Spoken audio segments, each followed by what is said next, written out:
After the successful in-depth discussion on the PUV Modernization Program of the government during the first SPMJ Forum, this time the Society of Philippine Motoring Journalists, together with relevant officials from the transportation sectors, as well as representatives from motorcycle unit manufacturers, sat down for an important talk about the various issues that motorcycle riders are having on the road and how the government is responding to it.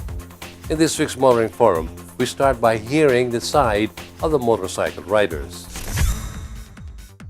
We tackle first the issues and problems that are being faced by motorcycle riders on a daily basis, which were presented during the second SPMJ Forum held at the Santa Verdes North Hotel.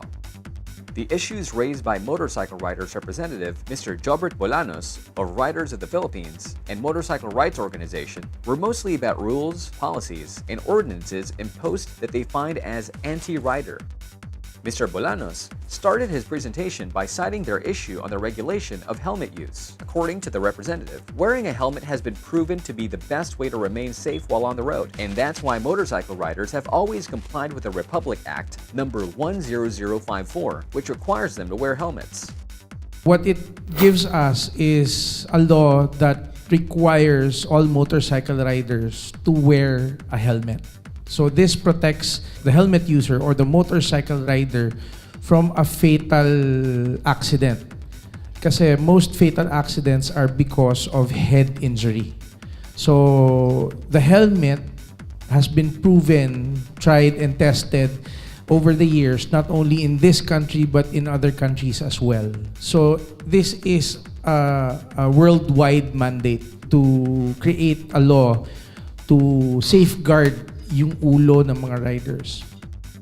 However, Mr. Bolanos said that the issue comes with their observation and experiences that motorcycle riders are being told by traffic officials to remove their helmets while on the road, which is the opposite of what the law requires. According to him, this creates confusion among riders.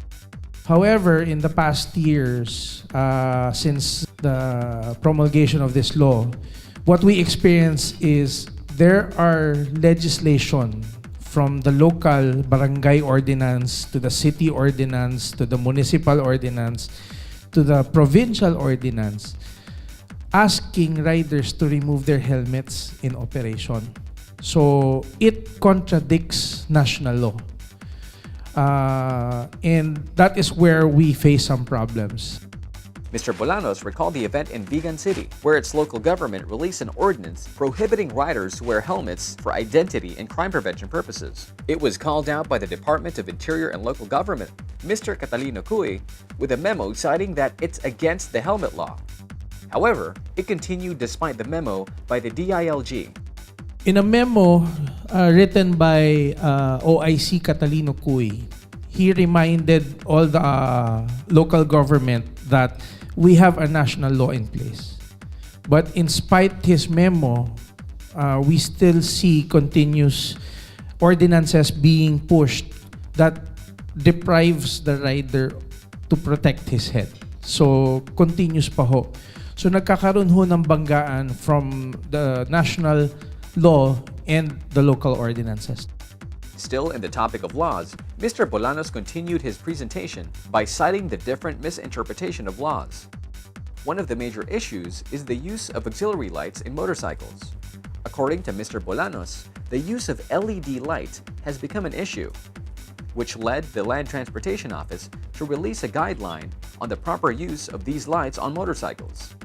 The laws it pertains to right now is kapag nasa kalsada po kasi kami, medyo besides dun sa ORCR lisensya na chinecheck, we are also being checked with the components of the motorcycle. We don't contest that program because everybody has a responsibility to abide by the laws. And since LTO created a memo for the use of auxiliary lights, we follow that as much as we can, and we teach others to follow it also.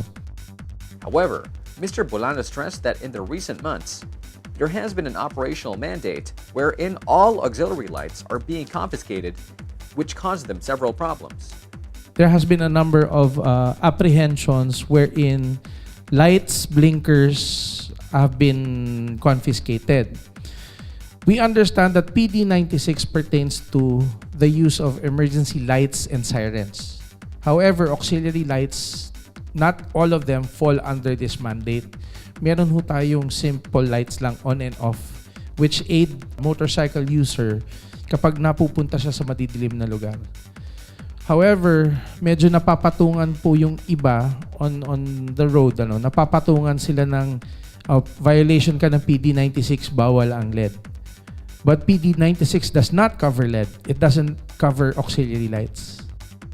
According to Mr. Bolanos, the confiscation has been continuing, so they had to raise the problem to the National Police Commission. Another issue raised by the representative is about the regulation on passengers. By law, carrying one passenger aside from the rider is not illegal. So every motorcycle can have two people riding at one given time. The rider and his passenger. Given na may upuan and may footpeg siya. As Mr. Bolanos said, this was contradicted when the city released an ordinance about motorcycle passengers. One, for example, is Taal, who put out a riding in tandem law. But Taal, thank God, pinayagan kami to argue the said law. And right now, this is not anymore in effect.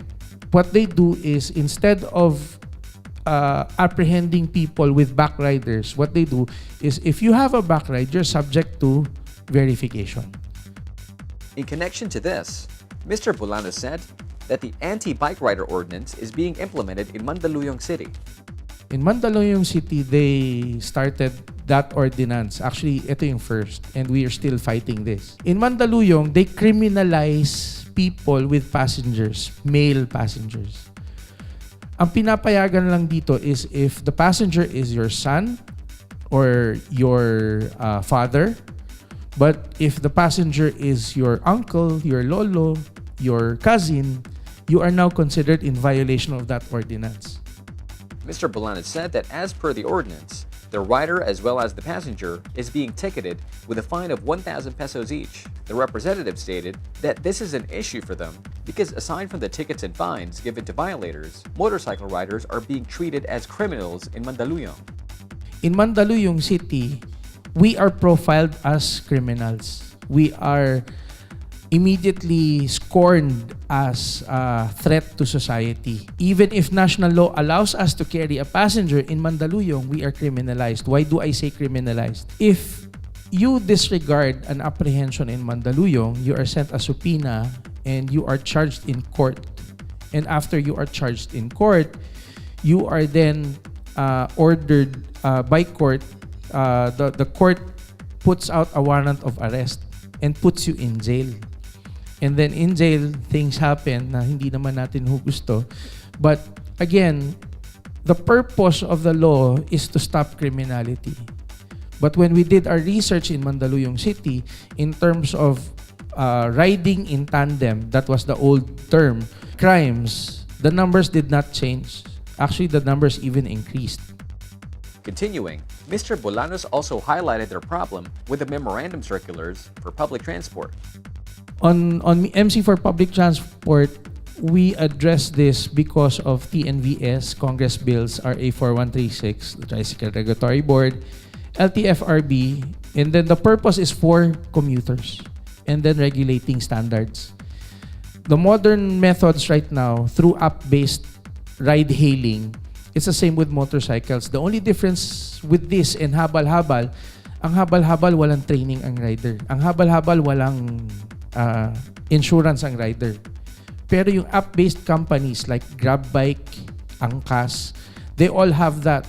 They have training, they have screening, they have reporting methods. For example, I get reported for dangerous riding by my passenger. My app will automatically disconnect me from the server. So, I'm already punished. Government does not have this kind of system. But these app-based companies have. So we're promoting this because ang kailangan natin tulungan dito, hindi naman yung motorcycle riders. We have to help the commuters. Kasi sila ho yung nagkikerry ng burden ng traffic sa Pilipinas. According to Mr. Bolanos, While helping the commuters cope up with the worsening traffic in the metro, it should also focus on professionalizing motorcycle riders. Problema ang disiplina sa kalsada. Hindi lang naman ng motorcycle riders. All types of vehicles, problema ang disiplina. But how do we control the discipline problem of motorcycles? We turn them into professionals. And through this regulation, they are now professionalized. They become more responsible and more disciplined. That's the after effect. So that's what we hope to gain from that. In other news, also one of the riders' concerns is about the media. Mr. Bolanes stated that they are being discriminated by the media. In some places, there are media who hates motorcycles in such a way that they will write articles that influence road rage against motorcycle riders. Mr. Bolanes said that what they're hoping from the media is to promote responsible journalism and not to put motorcycle riders on a bad light. To cap off the presentation, Mr. Bolanes presented their suggestions to the government on how they can both solve and improve the situation. Our suggestions, we focus on road safety initiatives that we do, eliminate anti-modification by properly creating a regulation for all, and then, of course, for the help of criminality, community crime watch programs rather than, forcing laws onto us that sacrifice our safety and sacrifice our rights as motorists. That was Mr. Jobert Bolanos of Riders of the Philippines and Motorcycle Rights Organization, representing the side of motorcycle riders during the recently concluded second SPMJ Forum. Next week, we will hear the government side, represented by the Land Transportation Office and the PNP Highway Patrol Group, including a representative from the Motorcycle Development Program Participants Association Incorporated.